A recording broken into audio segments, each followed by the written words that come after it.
Une personne sans référence, un bon matin devient une légende. Namesana nangate koyebanae.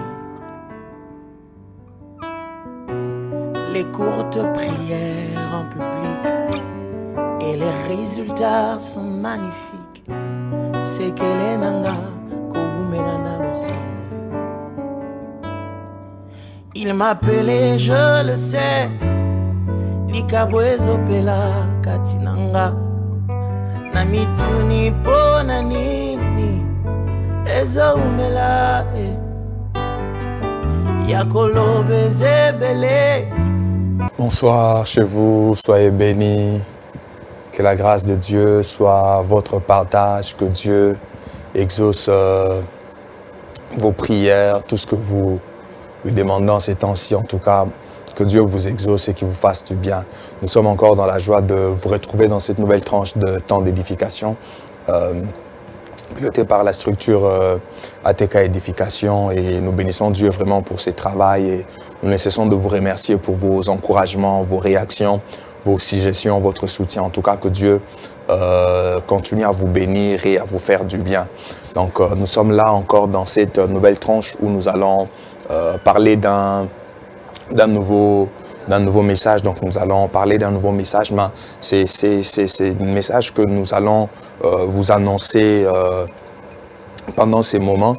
C'est aussi l'un des éléments que nous avions traité dans l'ouvrage dont vous voyez l'affiche et qui est présent là à côté, Culture prophétique. Nous ne cessons vraiment de vous recommander cet ouvrage, ces livres.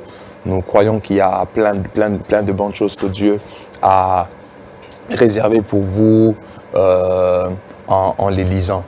Pour notre part, nous voulons vous parler maintenant là de moyens ignorés dans l'écoute de Dieu. Donc le moyen ignoré dans l'écoute de Dieu, le moyen ignoré dans l'écoute de Dieu, ou le moyen qu'on a tendance à oublier, qu'on a tendance parfois à négliger. On peut prier: Seigneur, je t'ai prie, j'aimerais que tu fasses du bien à tout celui qui est en train de nous suivre. Ma prière, ô Dieu, que tu lui permettes que par ces messages, que tu deviennes capable de t'écouter à chaque fois par n'importe quelle voie que tu passes pour parler au nom de Jésus. Amen. Voilà, gloire à Dieu.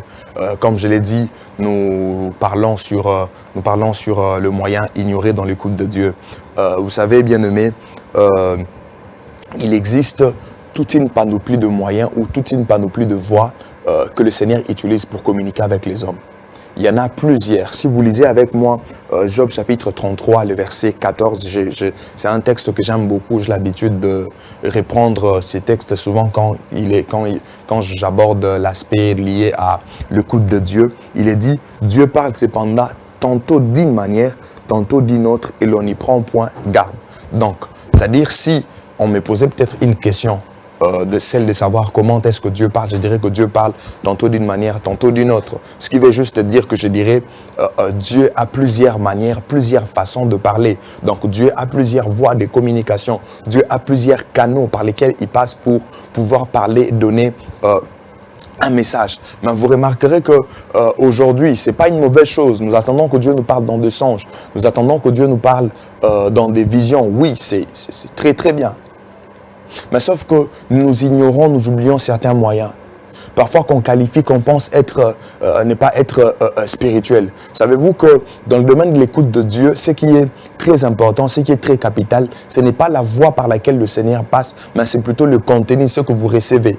Donc en d'autres termes, je vais dire que si toi tu as entendu le message de Dieu par un ange que le Seigneur a envoyé, et que l'autre a entendu le message dans un songe parce qu'il dormait, l'autre a entendu peut-être le message de Dieu par une pensée qui est montée en lui. En fait, le trois, vous êtes au même pied d'égalité, parce que ce qui compte, ce n'est pas la voie par laquelle le Seigneur est passé. Ce qui compte, c'est le contenu, ce que vous aviez reçu du Seigneur. Ni l'un ni l'autre est moins spirituel ou plus spirituel, voyez-vous. Donc, c'est dans ce sens-là. Mais nous nous rendons compte qu'aujourd'hui, on a tendance à oublier ou à négliger certaines voies de communication où on s'y attend pas. On s'est dit, ah, non, c'est comme si Dieu ne peut pas passer par cette voie de communication pour parler. Donc, c'est de ça que j'aimerais un peu insister et j'en aborderai deux. Je parle d'abord de signes, événements ou circonstances. Signes, événements ou circonstances. J'aimerais vous dire que Dieu passe aussi par cette voie pour nous parler. Dieu passe par des signes qui peuvent être des circonstances, qui peuvent être des événements. Dieu peut passer par cela pour pouvoir nous parler ou nous donner un certain message. Et j'aimerais nous donner de preuves ou de textes bibliques en appui afin de nous permettre d'être à l'aise et d'en être convaincus et aussi d'être capable d'être réceptif lorsque Dieu passera par ces moyens pour vous parler. Hébreux chapitre 2, le verset 14, vous verrez, le verset 2, pardon, vous verrez qu'on est en train de nous faire voir et d'attester que Dieu a appuyé les témoignages des disciples qui étaient en train d'annoncer sa bonne nouvelle. Il a appuyé leurs témoignages par des signes et par de prodiges. C'est-à-dire que le signe et le prodige qui était en train de s'accomplir alors qu'il témoignait, c'était aussi une façon de parler pour Dieu. C'était une façon d'attester à ceux qui écoutent que ces gens-là, ceux qui sont en train de vous dire, c'est réellement un message venant de moi. C'est réellement ma parole. C'est réellement ce que je vais pour vous. C'est réellement ce que vous devez accepter, cet évangile de paix, cet évangile de salut en Jésus-Christ. Mais au-delà de ça, vous pouvez voir Exode chapitre 4, le verset 1 à 9. Il est question de Moïse lorsque Dieu l'envoie vers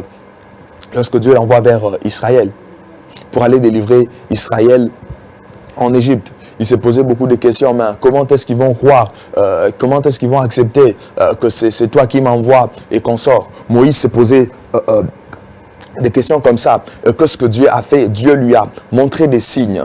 Le premier signe, je crois, Dieu lui a demandé de prendre son bâton, il a jeté par terre. Le bâton est devenu du coup un serpent. Il a repris les serpents par la queue, ça est devenu le bâton. Et après cela, le Seigneur lui a même dit, prends ta main, mets-la sur ton sein. Et lorsqu'il plaça sa main sur son sein, après c'était de la lèpre. Et par après, il était redevenu normal. Et dans la suite, lorsque vous lisez le verset 8, toujours de Exode chapitre 4, le verset 8, j'aime ça, pour attester que par les signes, Dieu parle, par les signes, il y a un message, par les signes, il y a une voix qu'on peut capter. Écoutez ce que ce verset dit. Si ils ne te croient pas, dit l'Éternel, et n'écoutent pas la voix du premier signe, ils écouteront à la voix du dernier signe. S'ils n'écoutent pas la voix du premier signe, c'est-à-dire que dans le signe, dans les signes, il y a la voix. Donc, c'est-à-dire que Dieu peut passer même par un signe afin de pouvoir nous parler. Il peut passer même par un signe afin de pouvoir nous parler. Il y a encore un autre exemple qui est très éloquent, que j'aime beaucoup. Juge chapitre 6, les versets 36 jusqu'à 40. Il est question de Gédéon. Dieu lui appelle pour aller délivrer Israël entre les mains de Madian.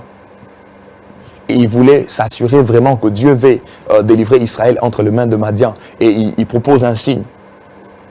Il propose un signe, il dit à Dieu, je vais prendre ces toisons, je vais essayer de le placer à un endroit. Et le matin, j'aimerais que ces toisons soient mouillées, mais que la terre ne soit pas mouillée. Il vient le matin, il se rend compte que c'est exactement le cas. Il voit le signe était accompli. Et il demande pardon à Dieu. Il dit, j'aimerais cette fois-ci l'inverse.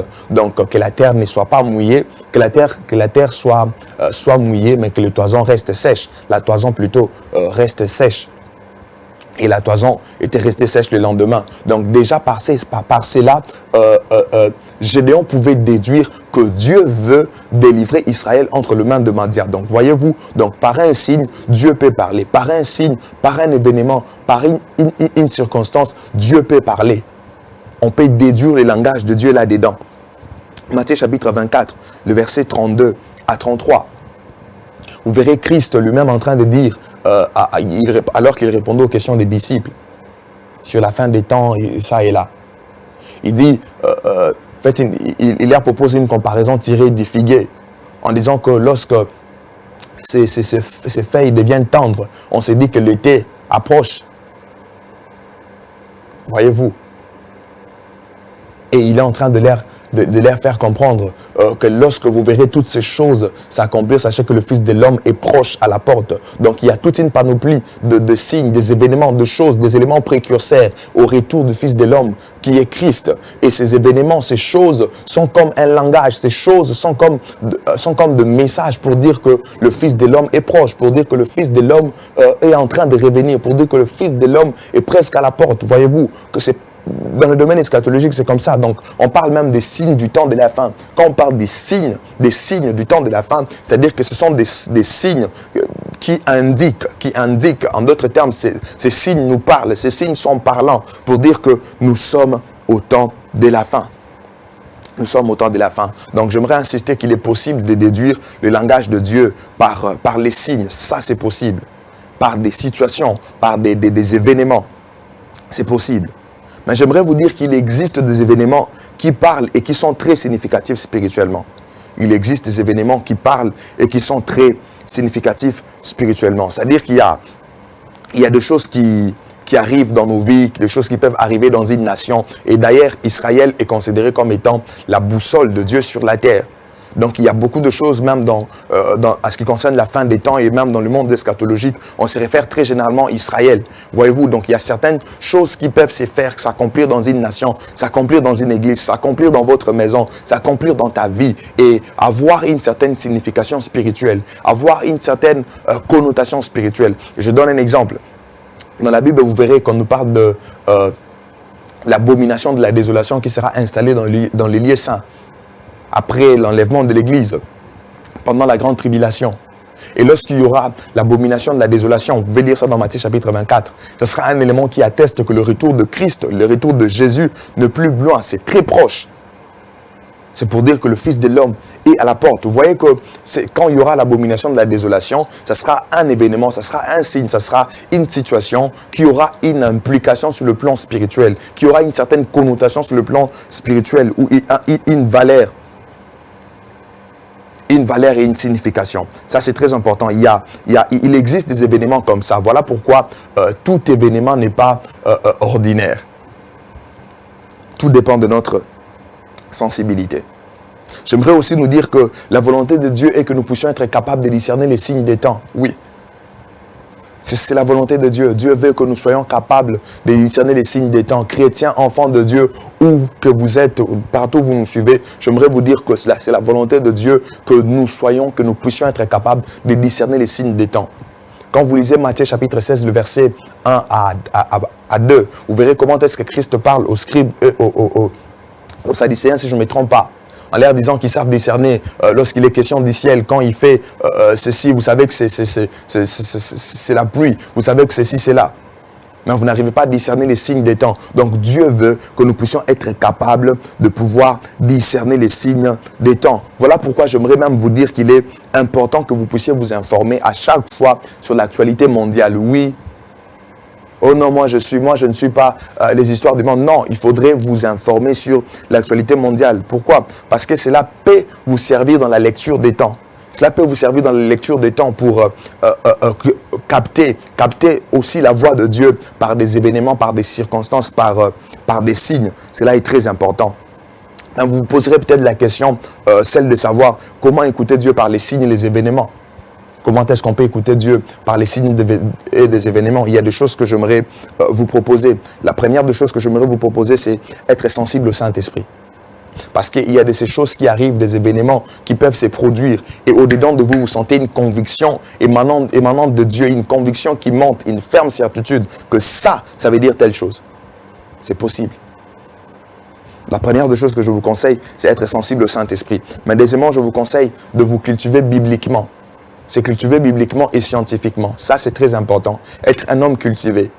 Quand vous avez l'habitude de vous cultiver sur le plan biblique et sur le plan scientifique, ça vous donne un peu de l'équilibre et ça vous permet d'être à mesure de lire certaines choses. Et ça ouvre aussi votre capacité à comprendre certaines choses dans les temps. Voyez-vous. Et ça exerce aussi votre discernement. Je sais que vous me posez la question, mais tu parles de l'écoute de Dieu. Il fallait se limiter à nous dire c'est cultiver seulement c'est limité à se cultiver bibliquement. Pourquoi tu dis aussi c'est cultiver scientifiquement? Peut-être le temps nous manquerait pour en parler, ressortir les liens, mais j'aimerais vous dire que c'est très important et très très capital. Au-delà de ça, il faudrait aussi être un observateur de faits. Être un observateur de faits ou des événements. Ce qui est en train de se passer dans ces mondes, vous devez avoir un œil là-dessus. Vous devez avoir un œil sur ce qui se passe dans votre entourage, dans votre environnement. Vous devrez être au courant de choses. C'est comme ça. Même, il y a des gens qui se disent, mais comment Dieu arrive à parler à certaines personnes, à certains prophètes sur des nations? Ce sont des gens qui ont aussi le temps d'observer des nations. Et quand ils observent, à partir de ça, Dieu peut passer aussi pour leur parler. Vous devrez être un observateur de fait. Ça, c'est très important et très capital. Ça vous permet de pouvoir comprendre ce que Dieu veut vous dire lorsqu'il passe par des signes ou certains événements. Mais au-delà de ça, comme je l'ai dit, être toujours informé sur l'actualité mondiale. Être toujours informé sur l'actualité mondiale et aussi savoir lire les temps. Donc quand vous vous mettez à pratiquer ces choses, quand vous vous mettez dans toutes ces choses, ça vous donne un peu plus de pistes, un peu plus des ouvertures pour être capable d'écouter Dieu par des signes, par des événements et des circonstances. C'est possible. Parce que la Bible dit, Dieu parle tantôt d'une manière, tantôt d'une autre. Donc, ne négligez pas cette voie de communication. Il y a des choses qui arrivent, mais qui ont une certaine signification spirituelle. Un autre moyen que nous négligeons, que nous oublions, parfois que nous ignorons dans l'écoute de Dieu, c'est l'effet de nous empêcher ou de nous résister. J'aimerais vous dire que Dieu parle aussi par l'effet de nous empêcher et de nous résister à certaines choses. Oui. Tu veux faire X chose, tu ne comprends pas. Il y a tellement d'un empêchement. Il y a tellement, tu sens peut-être comme une opposition là. Toute opposition n'est pas toujours le diable. Certaines oppositions, c'est Dieu lui-même. C'est une façon de t'empêcher à faire certaines choses. Peut-être qu'il va te faire gagner en termes de temps, où il voit un danger, où il voit peut-être que non, la route là où c'est vers quoi tu es en train de te diriger n'est pas idéal, n'est pas plus meilleur, n'est pas plus bon pour toi. Voyez-vous un peu. Ça aussi, c'est très capital et très important. En fait, lorsque nous comprenons ces choses, ça nous donne un peu plus de lumière. Vous me direz, mais qu'est-ce qui atteste réellement que Dieu peut nous parler aussi en nous empêchant, en nous résistant? Je pourrais vous donner l'exemple de Balaam. Lorsque vous lisez Nombre chapitre 22, le verset 22 jusqu'à 35, certes, Balaam, pour plusieurs théologiens, c'est quelqu'un qui fit un devin. Mais Castan Etienne, prenons cet exemple. Il est en train de marcher avec l'âne. Et du coup, l'âne ne marche plus. En fait, à telle enseigne qu'il a fait le forcing, mais ça ne tenait pas. Et Dieu a fait en sorte que cet âne puisse parler. Donc, Dieu était déjà en train de lui résister pour qu'il n'aille pas accomplir la mission de Balak, celle qui était d'aller maudire Israël. Donc, c'était une façon pour Dieu de lui parler, de l'empêcher. J'aimerais vous dire que c'est possible. Quand vous sentez certaines oppositions, ce n'est pas toujours le diable. Il faudrait parfois avoir cette sensibilité spirituelle de capter que ce que je suis en train de ressentir ici, en tout cas, c'est Dieu qui me dit que pas telle chose, pas telle direction. C'est possible, enfant de Dieu. Dieu parle à nos résistants aussi sur certaines choses. Je me souviens même, il y a un texte dans les Actes des Apôtres, alors que le disciple devait aller quelque part. Mais la Bible dit clairement que l'esprit de Jésus les empêcha d'y aller.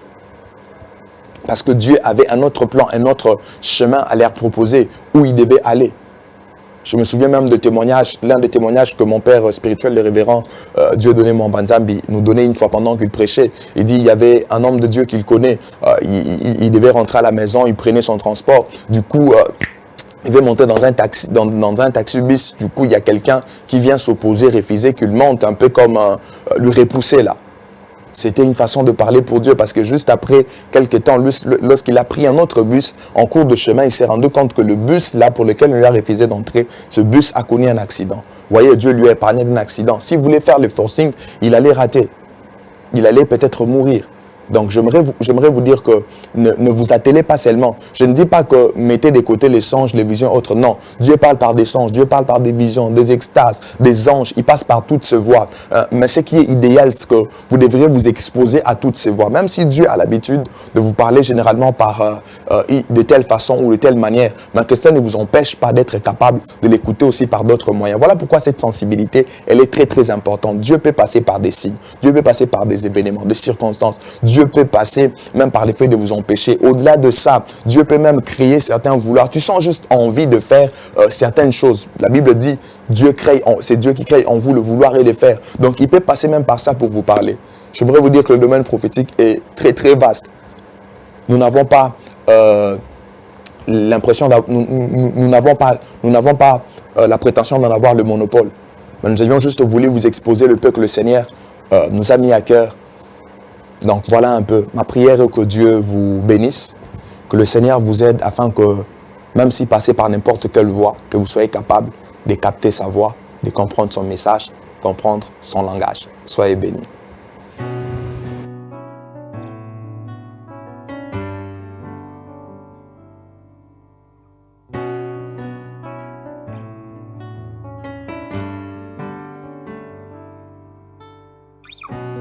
une personne sans référence. Un bon matin devient une légende. Namesana nangate koyebanae. Les courtes prières en public et les résultats sont magnifiques. C'est que les nanga koumenana l'ensemble. Il m'appelait, je le sais, Likabwezo pela katinanga. Namituni pona nini Eza umela Yakolobe zebele